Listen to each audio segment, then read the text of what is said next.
चर्चा। लेकिन सर, सबसे पहले तो 30 दिसंबर के बड़े सवाल। आज के बड़े सवाल और इस हफ्ते के बड़े सवाल दो ही हैं नेहा। और पहला तो ये कि क्या साल के आखिरी हफ्ते में बाजार में तेजी होगी, और ऐसा सवाल हम क्यों पूछे, इसका जवाब भी आपके लिए सामने आता हुआ दिखेगा। दूसरा, क्या एनएवी बढ़ाने के लिहाज से फंड्स साल के आखिरी दिनों में कुछ खरीदारी करेंगे तो कहाँ, अपने पसंदीदा मिड कैप स्मॉल कैप शेयरों में या फिर दिग्गजों में। तो ये दो बड़ी चीजें हैं जिन पर आज और इस हफ्ते हमें करना है फोकस। ओके सर, ये शुक्रवार को अमेरिका में जो गिरावट आई, क्या ये एंटिसिपेटेड थी और क्या ये डराने वाली है? देखिए, एंटिसिपेटेड तो नहीं थी।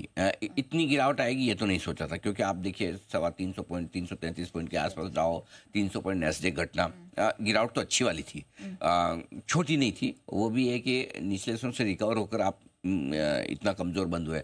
सो थोड़ी बड़ी तो थी गिरावट, और सब लोगों को अनुमान ये था कि वॉल्यूम्स कम है, छुट्टियों का मूड माहौल है। ऐसे में 5 दिनों की एक तरफा तेजी हुई थी डाउ में, तो कमज़ोर होना तो लाजमी था कि होंगे कमज़ोर। अब कमज़ोर 100-150 पॉइंट तक होते तब तक तो ठीक था, उससे ज़्यादा हुए तो वो थोड़ा सा अनएक्सपेक्टेड रहा मामला। ठीक है, तो पहली चीज़ ये कि 5 दिनों की गिरावट के बाद मुनाफा वसूली आई। गिरने में वॉल्यूम्स कम थे, ये थोड़ी सी मतलब आप मन को संतोष दे सकते हैं, सांत्वना वाली बात है कि कम वॉल्यूम में आप गिरें, राइट। नहीं तो ज़्यादा वॉल्यूम में गिरना थोड़ा सा ज़्यादा नेगेटिव हो जाता है। वैसे आमतौर पर साल के आखिरी हफ्ते और साल के पहले हफ्ते को मिलाकर आप ट्रेंड देखें तो अमेरिकी बाजार मजबूत ही रहते हैं, नेट नेट खराब नहीं होते। तो मेरा ये समझना है कि बहुत ज़्यादा ऐसे चिंता करने की बात नहीं है कि आप डरें घबराएं कि और ये तो कहीं टॉप बना के वापस गिरना शुरू कर दिया, एकदम ऐसा क्या हो गया, इंपॉर्टेंट लेवल से टूटे हैं। पहली चीज़ तो है कि एक तरफा तेजी के बाद थोड़ा घटना चाहिए, नंबर 1।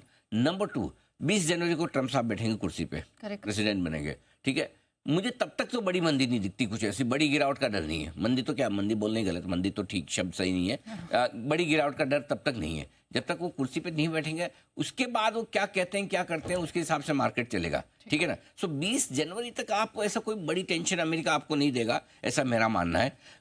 घटेगा तो भी वापस रिकवर हो जाएगा।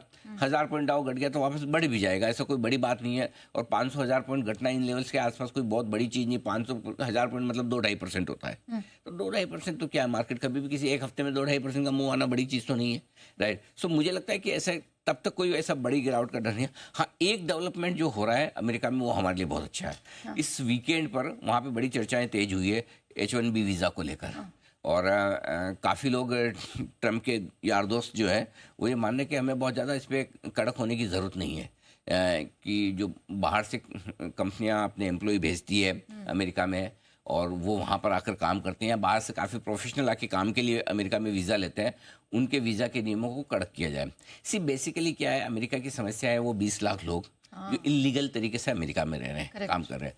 अब ट्रम्प साहब की समस्या ज़्यादा कनाडा और उससे भी ज़्यादा मैक्सिको वालों से है। ठीक है ना, मैक्सिको वाले सब बदमाश है, वो सब गलत वाले कामों में, ड्रग्स में, एरियर और चोरी चकारी उसमें लगे हुए ज़्यादा है। कुछ लिंचिंग के भी केस। हाँ, वो तो ज़्यादा उनकी समस्या है। तो क्या है, वो थोड़े बहुत है ना 2-5 लाख लोगों को डिपोर्ट करके भेज देंगे तो बाकी 15 लाख अपने आप सुधर जाएंगे। और वैसे भी जो प्रोफेशनल तरीके से काम करने वाले लोग हैं उनसे ज़्यादा लोगों की किसी को समस्या है नहीं। और अब जो बातें आ रही है वो ये कि भाई जो अच्छे लोग हैं प्रोफेशनल, उनकी तो अमेरिका को ही ज़रूरत है। इसलिए इन नियमों को हमें इतना टाइट रखना नहीं चाहिए। ये एक अच्छी खबर आ रही है जो भारतीय आईटी कंपनी के लिए भी बढ़िया खबर है और ओवरऑल ठीक है। सो आई थिंक देखते हैं आज आईटी शेयर उस पर रिएक्शन देते हैं या नहीं।